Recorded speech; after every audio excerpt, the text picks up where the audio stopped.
various causes for emotional doubt, like I said, because of circumstances. One is peer pressure. Now, I've been to Israel twice, one in 2017, once in 2019. On both occasions, I've been in Jerusalem on a Sabbath day and the day before. So Sabbath begins at sunset on Friday and goes until sunset on Saturday.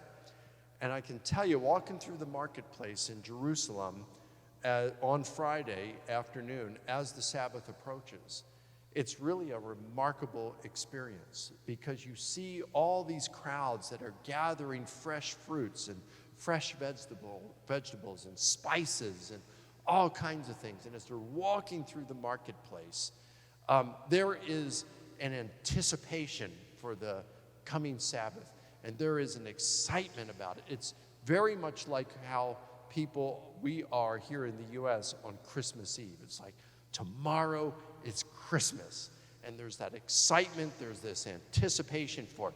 That is what it is like every Friday afternoon in Jerusalem. Now, it's different in Tel Aviv. You go there, it's very secular, very much like the U.S. But in Jerusalem, you have a lot of Orthodox Jews and people who are committed to Judaism. And so they are really into it. And then when the Sabbath starts, you can go before Shabbat, the Sabbath meal, you can go to the Western Wall. And that's the Wailing Wall where Jews are there and bobbing back and forth and touching the wall, which is the only thing that really remains of the temple, Solomon's temple. And so it's pretty neat. You see this and you really get caught up in it because they're so into it. It's like, man, this is, if I weren't a Christian, I could be a Jew. And it's really, you get caught up in the cultural stuff that's going on, and it's like, this is neat. And if you're an atheist over there in Jerusalem, you are just out of place. And what really got me thinking about this is, it's just the opposite here in the U.S. The culture is so secular that we feel out of place. And if we're not careful, the culture will really, because of the peer pressure, it will suck us into it and influence us, and we don't even know it's happening. Our academic institutions, all the way up from elementary school, all the way up through college, and then you've got all of the social media outlets, you've got the television and all the media. It's like you have token LGBTQ folks on there, and sin is normalized, and all different kinds of, look, we don't even think about it when you see a couple that's living together and sleeping together and they're not married. It's like, it doesn't faze us a bit when we see this on television because we know it's normal for American culture. It's normal for secular culture. And our youth gets sucked into that because it seems so normalized. And it's like we get thinking, well, we're in the minority, and we really are in the minority today. We live in a post-Christian culture, and it can be with this post-Christian culture, it influences us to think, well, maybe we're wrong. So peer pressure can cause emotional doubt. The hypocrisy of some Christian leaders. Now, years ago, we saw this with Catholic priests who were being caught with, it's not pedophilia when it's someone who's like a young teenage boy. I don't know what it's called. But I think pedophilia is when it's a really young, like an 8-year-old or something like that. Well, yeah, it's bad either way. But we saw that and we think, okay, well, Catholics, they see priests doing this. Well, then more recently, we find out about how a number of Southern Baptist leaders, Johnny Hunt, Paige Patterson, and others who are respected, high-ranking Southern Baptist leaders have been involved in just some bad stuff. And that can shake Southern Baptists. And then as a Christian apologist, we've heard about Ravi Zacharias living a double life that for decades, no one really suspected, but for decades, he was cheating on his wife and abusing women. And you can hear about these things and say, wow, if Christian leaders are like this, then what chance do I have? How can I even trust? Is there really transformative power of the Holy Spirit in one's life when we see this with Christian leaders? It's not due to a lack of evidence, but it's these circumstances that cause doubts. And then there's the matter of the abusive father. If you had an abusive father, it's very difficult to think about a heavenly father who loves and cares for us. A lot of people who are atheist, statistics have showed, a lot of atheists had abusive fathers. Not all the case, and a lot of Christians had abusive fathers, but a major cause behind atheists is that they had abusive fathers, or I should say something consistent with atheism, or being an atheist. And then there's disappointment with God. So several years ago, once I finished grad school, I was on my own. I had a martial arts school for 3 years, and I didn't go into ministry right away. And so martial arts school ministry, but I had no business experience or training, so my school folded, and I found myself trying some other things, like I got involved in financial planning, then estate planning, and then I worked for a bank doing planning for customers there, and things got just really tight. And then I went out on my own again and was doing some more planning, and was working really hard. And I was a technician. I mean, I could work out the pieces of the puzzle. I was working with some really wealthy people. By the way, don't come up to me afterward and ask me questions. That was more than 20 years ago, and I have no idea how the laws have changed since. So I couldn't help with estate planning. But back then, I could really put the pieces of the puzzle together and show these millionaires how they could just save tons of money when they died, and how they could pass that along, the max amount of money, to their heirs. But I was terrible at sales. And so I was working hard at that. I was trying to do what's best for the people, but I wasn't good at selling the idea. And so we were just going broke. And this was back in 1997, and my father-in-law was dying of cancer back then. He would die the next year. And my wife was really close to her dad, and so she took our 2 very young kids and went and spent the last several months of his life with him. And of course, I'm just working hard. I'm living in Virginia Beach at the time. That's where we had our home. And I'm working really hard, lots of hours, and I'm praying and asking God to help. And it's the more I'm praying, the worse things are getting. And it's like, man, and then you're struggling financially, and then you're arguing with your spouse, and she's not there, and so we're arguing over the phone, and it's just the stress in our marriage, the stress from the finances, the stress from her dad dying of cancer. And I can remember going out one night and praying, and thinking to myself, why am I even doing this? The more I pray, the worse things are getting. And you know what? If God doesn't exist, that's entirely consistent with why my prayer isn't getting answered. But up to that point, I had spent a lot of time studying some of the evidence for Christianity, and I thought, well, yeah, but you got evidence for the resurrection. Yeah, there's evidence for God's existence. Yeah, but my unanswered prayer is really consistent with God not existing. So what do I do with this? And then I thought about Job, and it's like, well, what do I do here? Well, I'm going to stick with it and trust God on this. I don't know why, but I make a decision. I'm just going to do it. And I'm glad I did. And it's like years later, people would ask me, or they'd say, yeah, but God taught you some lessons through it, didn't he? And I said, no.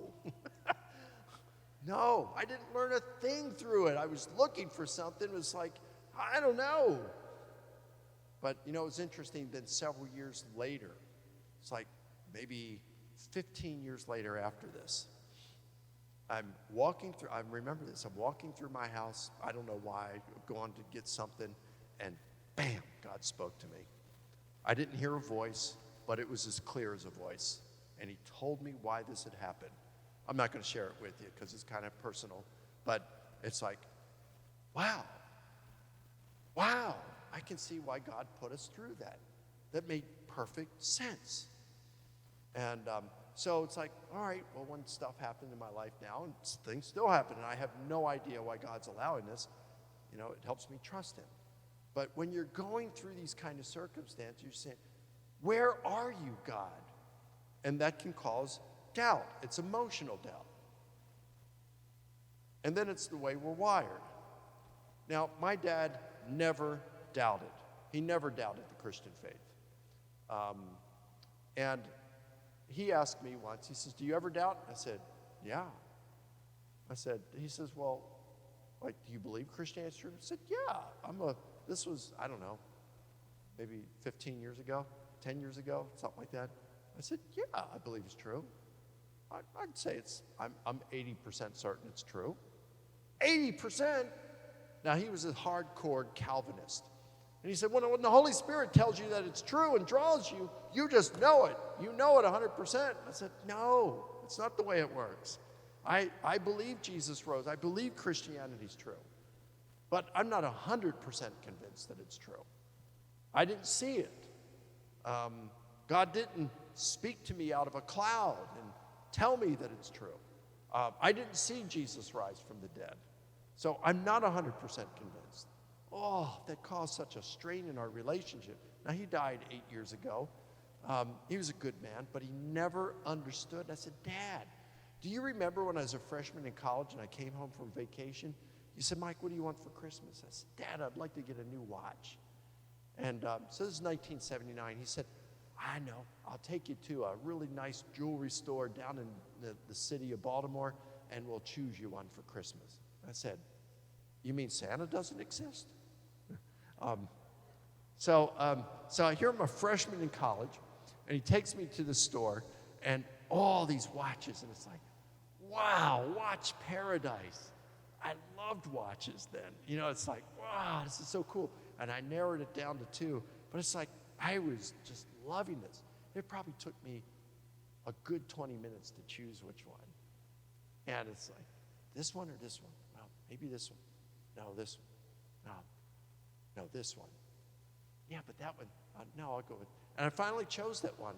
And it's like, I'll tell you the truth. Even to this very day, my wife will not go shopping with me. Because it's that thing, you buy a watch, maybe you should have gotten the other one. You're second guessing. Should I have gotten a different car? Should I have married a different woman? Should I have bought a different house?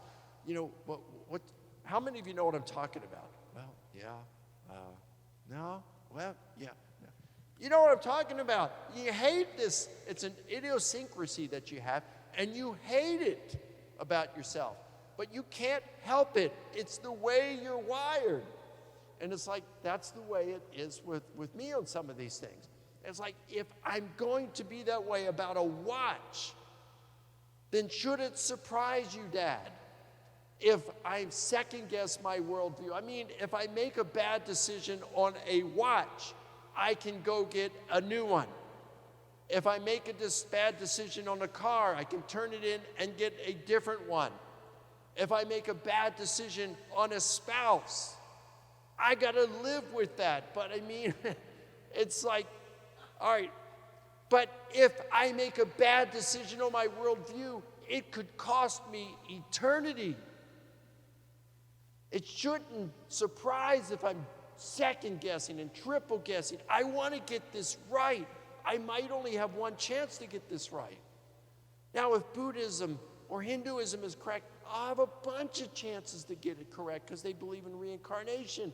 But if Islam is correct, I'm in deep kimchi when I die. So of course, it's normal that you would doubt. Well, that's emotional doubt. It's not intellectual doubt. So if you struggle with doubt, let's say you don't struggle with doubt, but you know people who do, then what I'm going to share is going to be helpful to you. If you do struggle with doubt at times like I do, then what I'm going to share is going to be helpful to you. Either way, this can help you, okay? What I'm going to do is I'm going to discuss how to survive emotional doubt. And I'm going to give you 4 key actions. Surviving emotional doubt, 4 key actions. Here's the first. Action number 1, recognize that doubting is normal. Now, probably all of you have heard of C.S. Lewis. He was an atheist, an English literature, a professor at Oxford. And he was an atheist, and he became a Christian and a prolific author. He ended up writing the Chronicles of Narnia, The Lion, the Witch, and the Wardrobe, that stuff. That's all Lewis.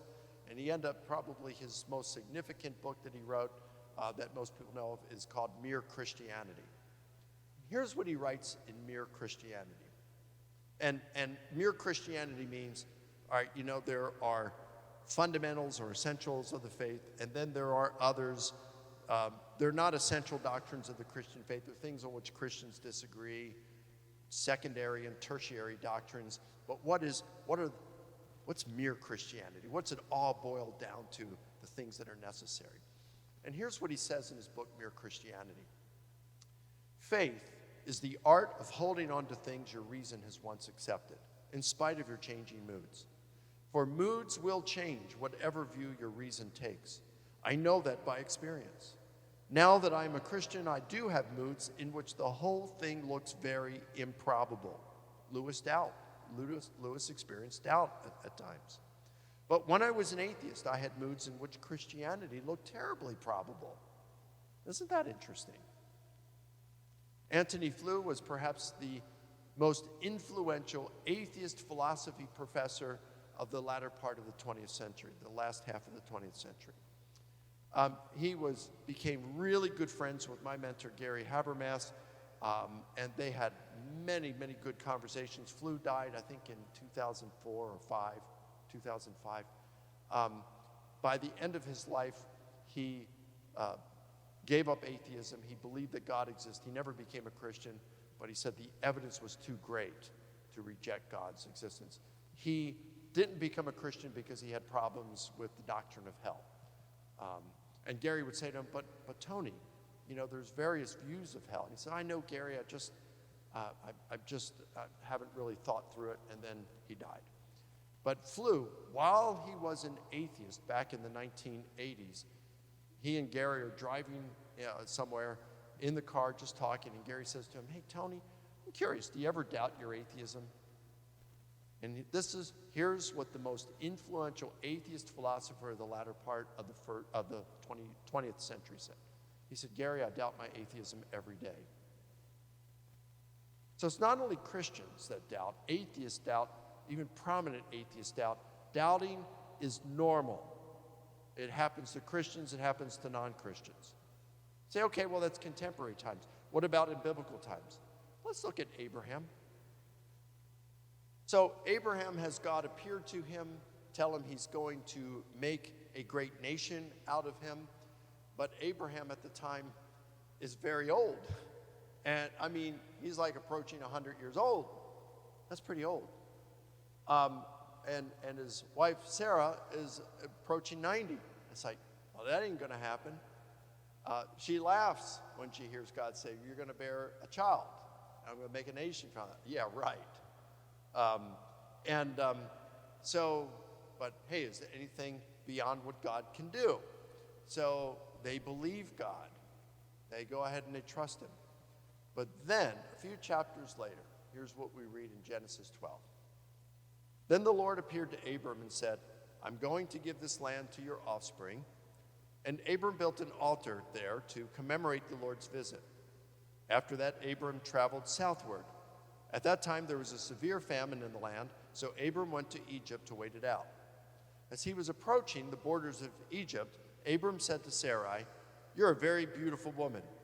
Guys, that's a great thing to say to your wife at times. You're a very beautiful woman. When the Egyptians see you, they will say, this is his wife. Let's kill him, then we can have her. But if you say you're my sister, then the Egyptians will treat me well because of their interest in you, and they will spare my life. By the way, it's not necessarily a lie, because the big thing up in West Virginia today is if you divorce your wife, is she still your sister?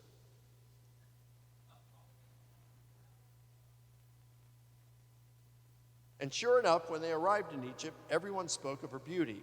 When the palace officials saw her, they sang her praises to their king, the Pharaoh, and she was taken into his harem. But the Lord sent a terrible plague upon Pharaoh's household because of Sarai, Abram's wife. So Pharaoh called for Abram and accused him sharply. "What is this you've done to me?" he demanded. "Why didn't you tell me she was your wife? Here is your wife, take her and be gone." And Pharaoh sent them out of the country under armed escort, Abram and his wife with all their household and belongings. Abram was doubting God's promise at that point. And so, remember, God had promised, "I'm going to give you a son, I'm going to make a nation out of this." And they come to Egypt, and Abram's afraid they're going to kill him and take his wife because they don't have a kid at this point. So he's doubting, in light of these circumstances, whether God's going to come through, and he tells his wife to lie. But God, despite that, God comes through for Abram, and he rescues him. Now, that no doubt is going to increase Abram's faith, right? He sees God rescue him. So that's going to come in handy because 8 chapters later, he's going to find himself in a similar situation. Famines come and they go into another land, and he knows that they're going to see Sarah, his wife, is beautiful, and they're going to want to kill him and take her. But Abram, he's learned, and he says, "But we know that God, we can trust him because he rescued us from this same situation before." Right? No! Now, Abraham moved south to the Negev. Abraham told people there that his wife Sarah was his sister. So King Abimelech sent for her and had her brought to him at his palace.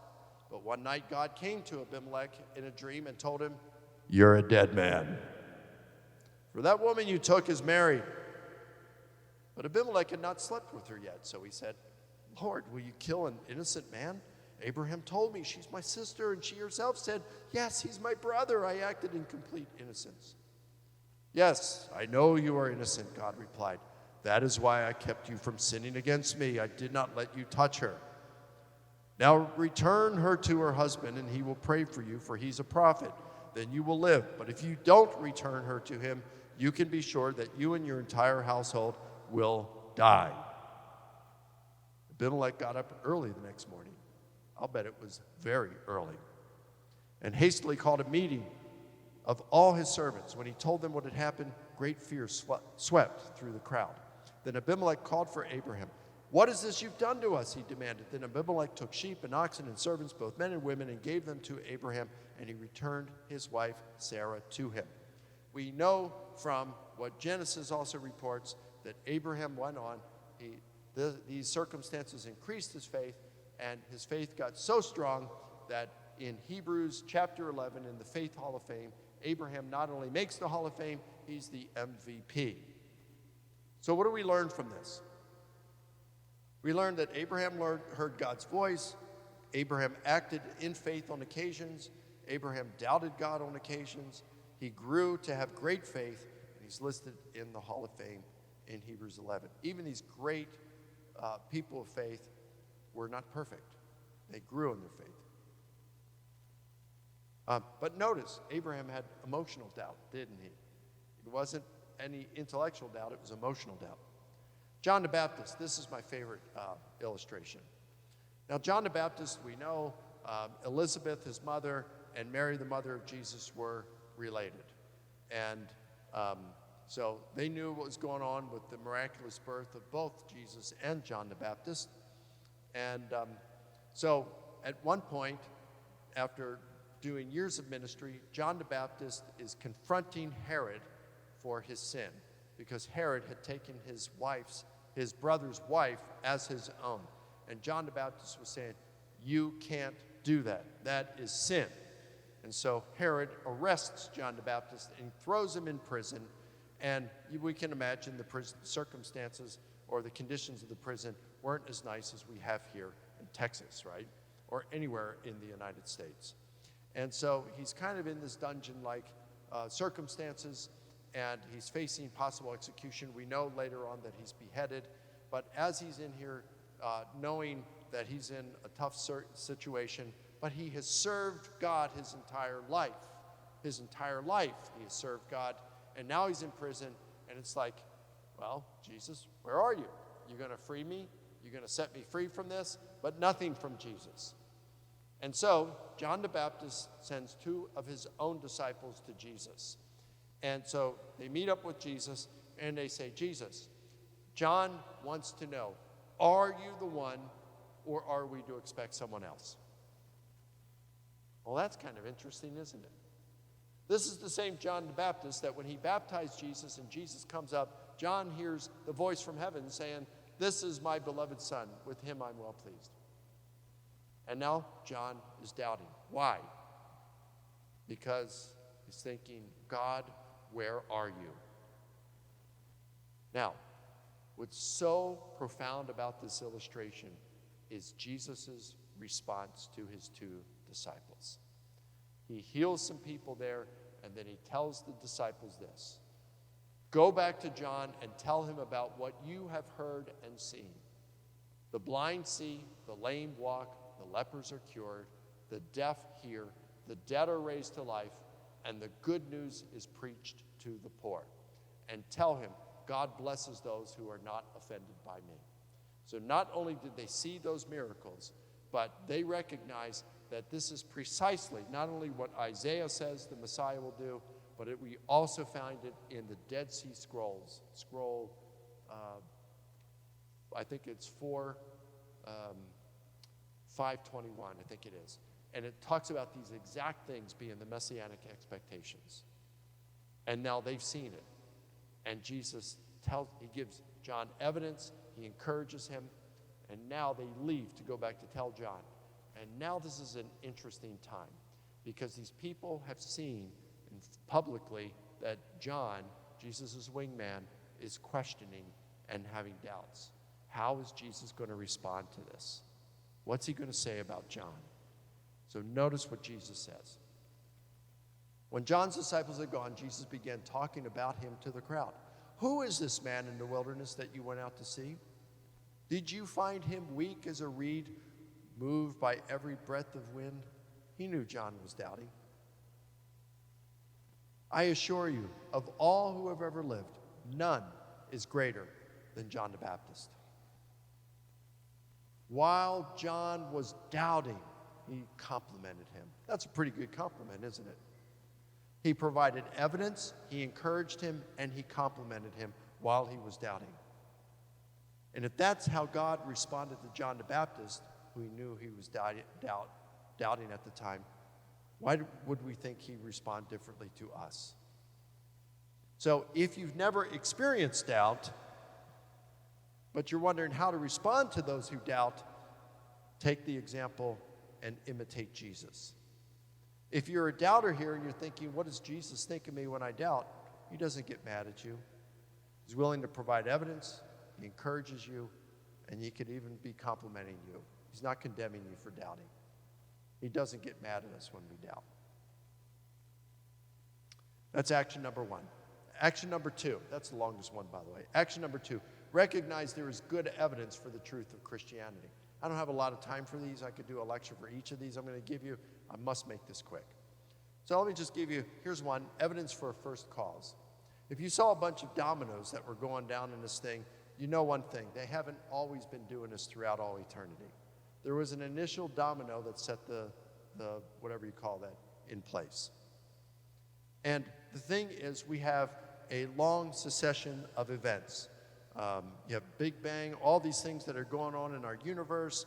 And look, if you want to go into reverse, okay, I exist, I had parents, they had parents, they had parents, they had parents. You go back to the original human, and how did Earth get here, and how did the universe get here? And you go back to a final cause that of necessity must be uncaused. Otherwise, you have something come into existence out of nothing. And as the great philosopher Aristotle said, nothing is what rocks dream about. You can't get something from nothing. There has to have been something that is eternal, that is the initial mover that got everything going in place. And of necessity, logical necessity, that must be eternal. So when someone says, well, if God created, who created God? No one created God. Something must be eternal. It's logical necessity. And this is what we call God. So the argument is put this way a lot. This is called the Kalam cosmological argument. And it's whatever begins to exist has a cause. the universe began to exist. Therefore, the universe was caused. And again, you get back to a first cause, which is itself uncaused and is eternal, and this we call God. So this is the argument for a first cause. Second, you got the argument for a designer of the universe and of life itself. So Francis Crick, he was one of the two co-discoverers of DNA. He was an agnostic. And he saw that DNA is extremely complex. And here's what he has to say. Again, this is Francis Crick. He says, an honest man, armed with all the knowledge available to us now, could only state that in some sense the origin of life appears at the moment to be almost a miracle. So many are the conditions which would have to be satisfied to get it going. So Crick teamed up with an astronomer, an atheist astronomer named Carl Sagan. You might remember that name. He used to have a show, and he'd say, in the beginning there were stars, billions and billions of stars, right? And so Sagan, atheist, Crick, agnostic, they get together, not Christians. They don't believe God exists. And they say, what are the chances that life, given a 4.5 billion-year-old Earth, given a 13 billion-year-old universe, what are the chances, the probabilities that life would evolve on Earth by natural causes? Their answer? 1 chance in 10 to the 2 billionth power. That's their answer. Now, if you'd have 10 and 10 squared, that's with 2 zeros, that's 100, right? 10 cubed is 1,000. If you put 4 zeros after the 1, that's 1 chance in 10,000. 5 zeros, 1 chance in 100,000. 6 zeros after 1, 1 chance in 1,000,000. We're talking about a 1 followed by 2 billion zeros. Each of those zeros multiplies the number tenfold. That's more than all the estimated subatomic particles in the entire universe. 1 chance in 10 to the 2 billionth power. They say, okay, well, if they say, certainly they can't think that life evolved on Earth by chance in that way. We're not talking about evolution in general. We're talking about the first living cell. How did it get here? It's so complex as it is already. Well, they came up with something called directed panspermia. What is that? Directed panspermia states that there was a planet in a far galaxy many, many years ago, and it was facing possible extinction. They knew it, so they built a spaceship. And their intent was to get on the spaceship and come to Earth, which is many, many light years away. But then they recognized that it would take too long to get here. In fact, astronomers estimate that the closest planet in our universe capable of sustaining life is approximately 23,000 light years away from the Earth. So even if you were able to get in a spaceship and go at the speed of light, which is impossible, but if you were able to do it, it would still take you 23,000 years to get here. Nobody could make that trip. And these aliens recognized that, and so, but they wanted to preserve life. Excuse me. So they put something that could survive that time, bacteria. And they sent the spaceship to Earth, landed it on Earth, let the bacteria out on the Earth, which mated with our bacteria, and that's how we got life. And they think we have faith. Now, that's not to say that that didn't happen, but that's not science, folks.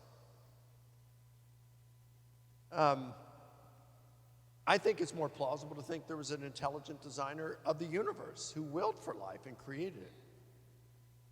I could get into cosmology as well and things like that, but I must move on. Third, evidence for a supreme lawgiver. Go out in the country on a summer afternoon or even now, and you can see a spider web. You might see a spider in there, and you might see a fly caught in it, and the spider is kind of wrapping it up, and the fly is struggling to get loose, and it can't. And, you know, we don't look at that and say, well, that is a moral abomination. That poor fly. That that spider is taking that fly away from its family. Why doesn't that spider just become a vegetarian? There's plenty of leaves and things around that spider could live off of. Why does it have to kill that poor fly? No, we just think, that's nature. I'm glad I'm not the fly. Well, if God does not exist and we're all just here by chance chemical combinations, what makes us any more special than the fly? We might be smarter, we might be able to do much, but we don't have any more intrinsic value. I mean, someday, billions of years from now, if God does not exist, our sun is going to burn out. All the stars in our universe is going to burn out. And we're just going to be left with one endless cosmic night. There will be no life in the universe, no one left to remember in this endless cosmic night. Whether you are an Adolf Hitler or a Mother Teresa will be absolutely irrelevant. We lived, died, and that was it. Period.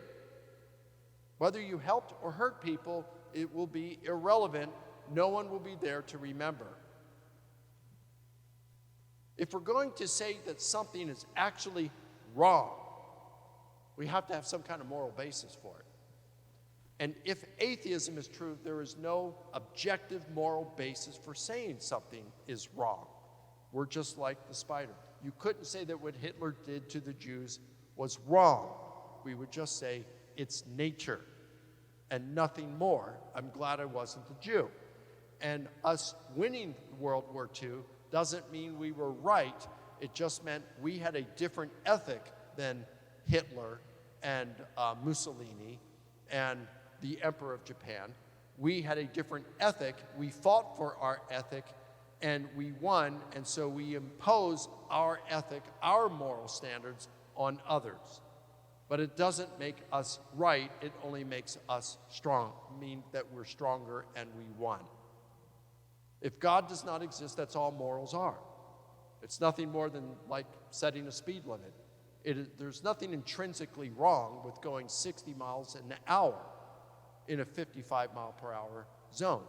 It is wrong because it's the law, all right? But there's nothing intrinsically wrong with going that fast. It's the same thing. We make laws in order that you could say so that we can live more safely. I agree not to kill you, you agree not to kill me, so we can live safely, okay? You break the law, then we put you in prison. And in New York, you get out the same day. But we have these laws so that we can live more comfortably, more safely. But if God does not exist, it's only for pragmatism. It's not because the person is actually wrong or sinning. You follow me on that? The only way something can be intrinsically wrong is if you have a lawgiver who transcends societies to judge between them. And this lawgiver we call God. And then finally, you've got the evidence for the resurrection of Jesus. I'm not going to review this. I spoke on this morning. If you weren't here this morning, you can go on my YouTube channel. Just go to YouTube, type my name in.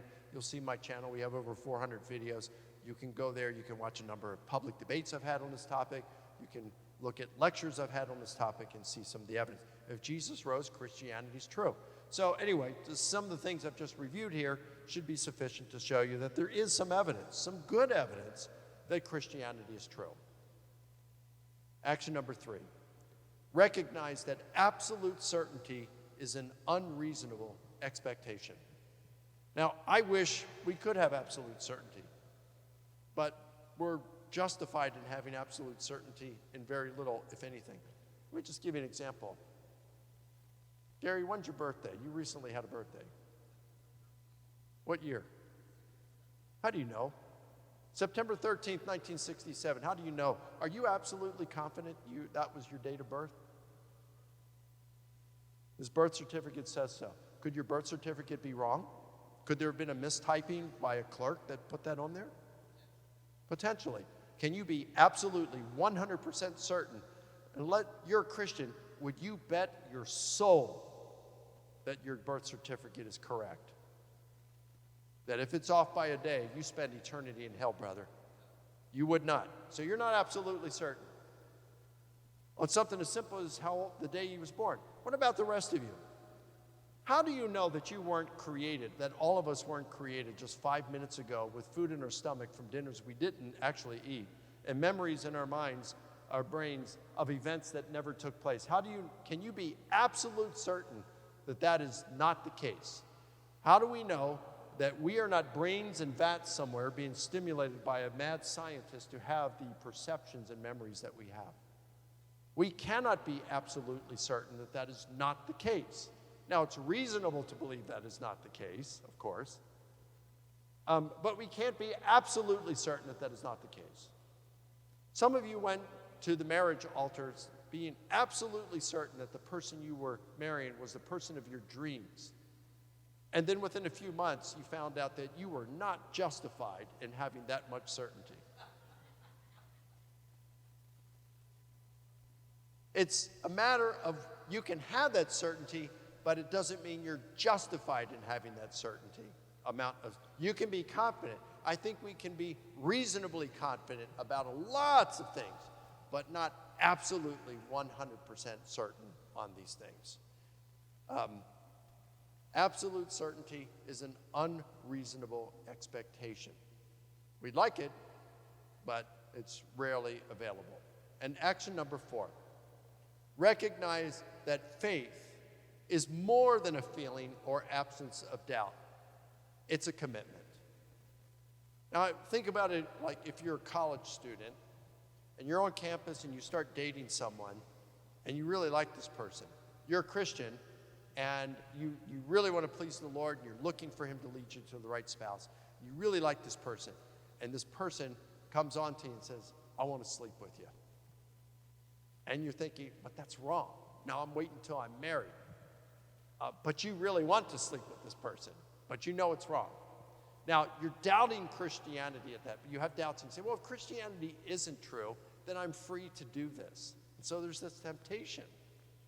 But if Christianity is true, then God is going to be very displeased with me if I sleep with this person. So what do? You're having doubts whether Christianity is true, but you're saying, you know what? I believe Christianity is true. I have my doubts, but I am committed to Christ, and in spite of my doubts, I'm going to live as though Christianity is true because I believe it's true. I'm not 100% convinced, but I am committed to Christ. That's what faith is. It's not the absence of doubt. It's commitment to Christ. That's faith. As James, the brother of Jesus, wrote, show me your faith without works. You say, works isn't important? Show me your faith without works, and I will show you faith by my works. He's not talking about salvation here. He's talking about the kind of Christian who says, yeah, I believe, I put my faith in Christ, I said the prayer, and they're not living for him. He's saying, you want to know if I have faith? I show you by my works because I'm living the life. I'm following Christ because I really believe this thing. So, in summary, doubting is normal. If you want to survive emotional doubt, recognize that doubting is normal, that good evidence for the truth of Christianity exists, that absolute certainty is an unreasonable expectation, and that faith is more than a feeling or absence of doubt. It's a commitment. I hope this has been of help to you this evening. If you're doubting, I hope it's helped you. If you know a doubter, I hope that it's helped you understand that doubter. If you want more information, I do have a YouTube channel. You go to youtube.com/Mike Licona Official. And if you go to that YouTube channel, it looks like this. And you go up to that little search magnifying glass and type in doubt, and you'll have a playlist of various videos that I've produced on doubt. It comes from lectures, it comes from other just key points about it. The most popular video I have on there is one I did with my wife, Debbie, where this is when some worship leaders came out and deconstructed their faith. They left the Christian faith. And so we talk about, and I talk about my doubt. And my wife is like, well, this is what it's like living with a guy who experiences doubts at times and understanding such a person. And it's like we talk about, that's a 38-minute video. And one other thing, you can go to my website, risenjesus.com, and I've got all kinds of resources on there, and there is a link to our YouTube channel there. So that's what I have for you this evening. Can I have 5 minutes to just open it up for some questions? All right, 5 minutes. Anybody have any questions that I can answer? Did I leave you speechless? Yes, sir. Huh? Oh, yeah, we're still married. 35 years. Yeah. And sometimes I'll tease. I'll say, yeah, we've been married for 18 wonderful years, which isn't bad out of 35, something like that, tease. So. Yes, sir.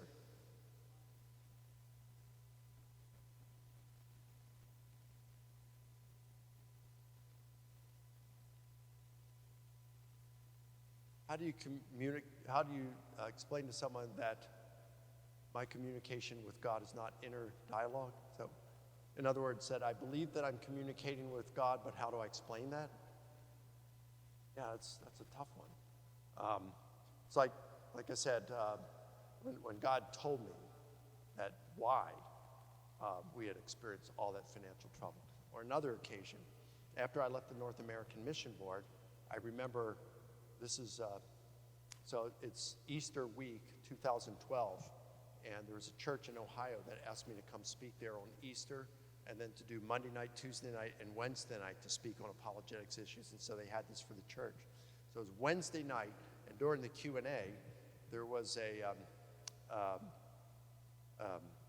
one of the last questions was, I forgot the question, but I remember how I answered it, and I talked about the parable Jesus taught about the talents, how a guy had given 1 talent to one of his servants, 2 talents to another, 5 talents to another, and then he calls him back in, and the one that got 5 produced 5 more, and the one that got 2 produced 2 more, the one that got 1 buried it and came back and presented it, and God really got on the 1.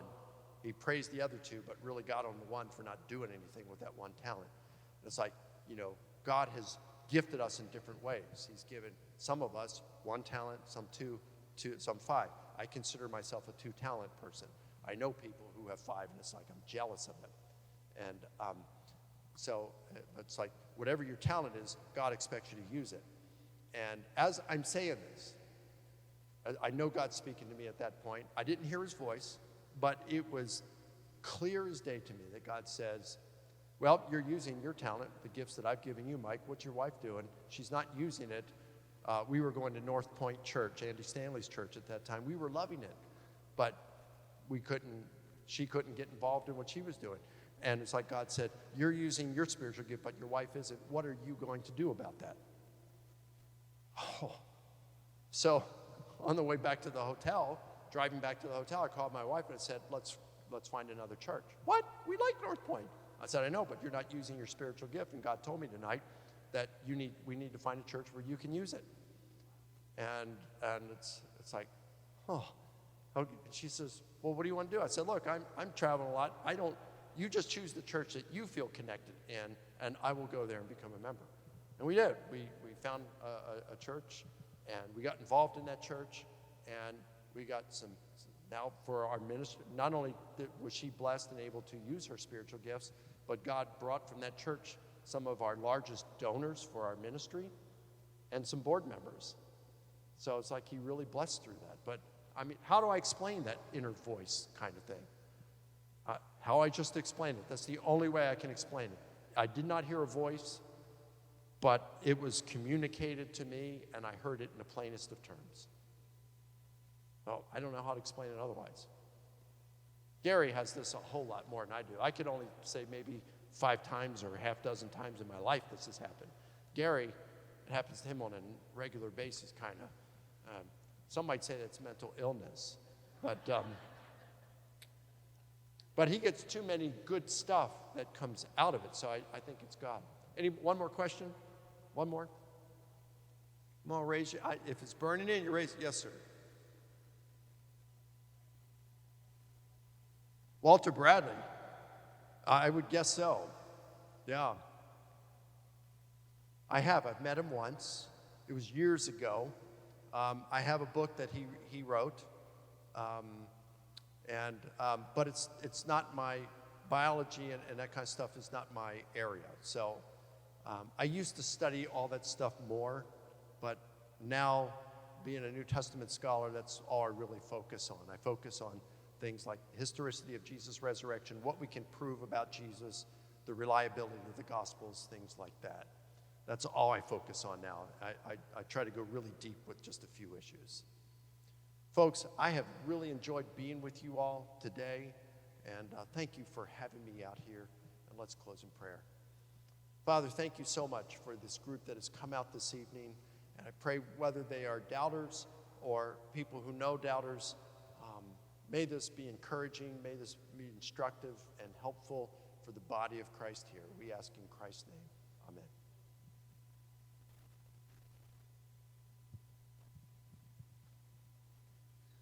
Okay, that concludes the service tonight. Mike will be around here for a while, so if you need to talk to him, feel free to come. Thank you for coming. You're dismissed.